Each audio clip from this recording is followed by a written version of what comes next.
Hello বন্ধুরা, আমাদের পৃথিবীর মধ্যে কিন্তু অনেকগুলি বিরল জায়গা রয়েছে যেখানে হয়তো কিঞ্চিত মাত্র মানুষেরাই বাস করে। তার মধ্যে এমন একটি জায়গা হলো শীত প্রধান জায়গা, যেখানে থাকে দূর দূর অবধি সাদা চাদরে ঢাকা বরফের এলাকা, যেখানে তাপমাত্রা কিন্তু এতটা পরিমাণে কম হয় যে সেখানে জনবসতি প্রায় না বরাবরই হয়ে থাকে। কিন্তু জনবসতি কম হলেও এই বরফে আচ্ছন্ন অঞ্চলগুলির গুরুত্ব কিন্তু কমে যায় না, কারণ কিছু কিছু সময় মানুষেরা এই বরফের গভীরতা থেকেই এমন কিছু কিছু জিনিস উদ্ধার করে যেগুলি হয়তো অন্য কোনো জায়গায় থাকলে পুরোপুরি নষ্ট হয়ে যেত। কারণ আপনারা সকলেই জানেন যে কোনো জিনিস বরফের মধ্যে বেশি সময় সুরক্ষিত থাকে, আর সেই উদ্ধার করা জিনিসগুলো কিন্তু কোনো সাধারণ জিনিস নয়, সেগুলি আবিষ্কারের পর থেকেই সকল মানুষকে অবাক করে দিয়েছিল। তাহলে কি সেই জিনিসগুলি যেগুলি বরফের গভীরতায় এত দিন ধরে লুকিয়েছিল? আর বরফের নিচ থেকে উদ্ধার করা জিনিসের ভিডিওর প্রথম পর্বটিও কিন্তু রয়েছে, যেটা আপনারা কমেন্ট বক্সে আর ডেসক্রিপশনে লিংক পেয়ে যাবেন, যেটাকে আপনারা দেখতে পারেন। তো বেশি দেরি না করে চলুন আজকের আমাদের এই বরফের নিচ থেকে উদ্ধার করা আজব জিনিসের এই ভিডিওটি শুরু করি। নাম্বার 1, বরফের নিচ থেকে উদ্ধার অতি প্রাচীন 10 লাখ বছরেরও বেশি পুরনো একটি সুরক্ষিত জীবাশ্ম। এই পুরো ঘটনাটি শুরু হয়েছিল 1959 সালে, যখন ইউএস আর্মির কিছু ইঞ্জিনিয়ারিং অফিসাররা বরফে আচ্ছাদিত গ্রিনল্যান্ডে একটা ক্যাম্প নির্মাণ করতে শুরু করেছিল, এবং যেই প্রজেক্টটির নাম দেওয়া হয়েছিল প্রজেক্ট আইস ওয়ার্ম। যেই প্রজেক্টের উদ্দেশ্যই ছিল যে তারা সেখানে একটা পারমাণবিক ওয়ারহেডকে রাখার জন্য সুরক্ষিত একটা চেম্বার সৃষ্টি করবে, যেখান থেকে তারা খুব সহজেই সোভিয়েত ইউনিয়নকে অ্যাটাক করতে পারবে। কিন্তু শেষ পর্যন্ত সেই প্রজেক্টটি পুরোপুরি ফেল হয়ে যায়। তারপরে তারা সেই জায়গাটিকে পুরোপুরি ছেড়ে দিয়েছিল। তারপরে গিয়ে এটি পুনরায় আবার 2019 সালে আবিষ্কৃত হয়েছিল। আর সবার থেকে আশ্চর্যের বিষয় হলো যে সেখানে বার্ন বিশ্ববিদ্যালয়ের কিছু বিজ্ঞানীরা 10 লাখ বছরেরও বেশি পুরনো কিছু উদ্ভিদের অংশকে খুঁজে পেয়েছিল। আর সেই অত প্রাচীন উদ্ভিদের জীবাশ্মটি এতটাই ভালোভাবে সুরক্ষিত ছিল যেন দেখে মনে হচ্ছিল এটি কয়েকদিন আগেই মারা গেছে, যেটা কিন্তু সায়েন্সের ক্ষেত্রে একটা বড় অ্যাচিভমেন্ট। এমন একটা অতি প্রাচীন উদ্ভিদের জীবাশ্মকে পাওয়া যায় যেটার অস্তিত্ব আজ বর্তমান সময় কোথাও নেই। Number 2, the children of Llullaillaco. এই আবিষ্কারটি এমন না যে কোনো বরফে আচ্ছন্ন অঞ্চলে পাওয়া গেছে, কিন্তু এই আবিষ্কারটি এতটাই রহস্যজনক আর অবাক করে দেওয়ার মতন, তাই আজকের লিস্টে এটি স্থান পেয়ে গেছে।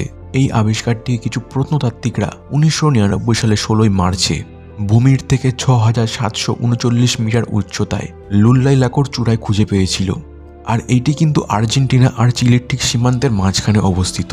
এই আবিষ্কারটিতে সেই পাহাড়ের চূড়ার মাটির নিচে 3টি শিশুকে জোর করে সেখানের মাটির নিচের একটি ছোট্ট চেম্বারের ভিতরে রাখা হয়েছিল, এবং সেই শিশুর মামিগুলিকে দেখার পরে এটা বোঝা গেছিল যে তাদেরকে সেখানে রাখার আগে মাদক পান করানো হয়েছিল। আর এটি সম্ভবত 1500 সালের দিকের একটা ধর্মীয় আচরণ, যেটা ইনকা নামে পরিচিত। সেটারই বিধি অনুযায়ী তাদেরকে সেখানে মাদক পান করিয়ে তাদেরকে স্যাক্রিফাইস দেওয়া হয়েছিল। যে বাচ্চাদের মধ্যে একটি 13 বছর বয়সীর মেয়ে ছিল, আর অন্যান্য দুটি তার চেয়েও ছোট, একটি ছেলে ছিল আর অন্য একটি মেয়ে। এবং যখন সেই মামির হেয়ারগুলিকে অ্যানালাইজ করা হয়েছিল, তখন বিশেষজ্ঞরা এটা দেখতে পেয়েছিল যে তারা প্রচুর পরিমাণে অ্যালকোহল পান করে রেখেছিল। আর সেই মৃতদেহগুলিকে পরীক্ষা করার পর বিজ্ঞানীরা এটা বলেছিলেন যে মৃতদেহগুলি এত ভালোভাবে সংরক্ষিত ছিল যেন দেখে মনে হচ্ছিল তারা সেখানে ঘুমাচ্ছে। আর এই 3টি মামিকে 2001 সালের 20 জুন আর্জেন্টিনার জাতীয় ঐতিহাসিক বৈশিষ্ট্য হিসেবে ঘোষণা করা হয়েছিল, যেটি আজ বর্তমানে আর্জেন্টিনার একটা জাদুঘরের মধ্যে রাখা হয়েছে। নাম্বার 3, 60 লাখ বছরের পুরনো মানুষের মামি।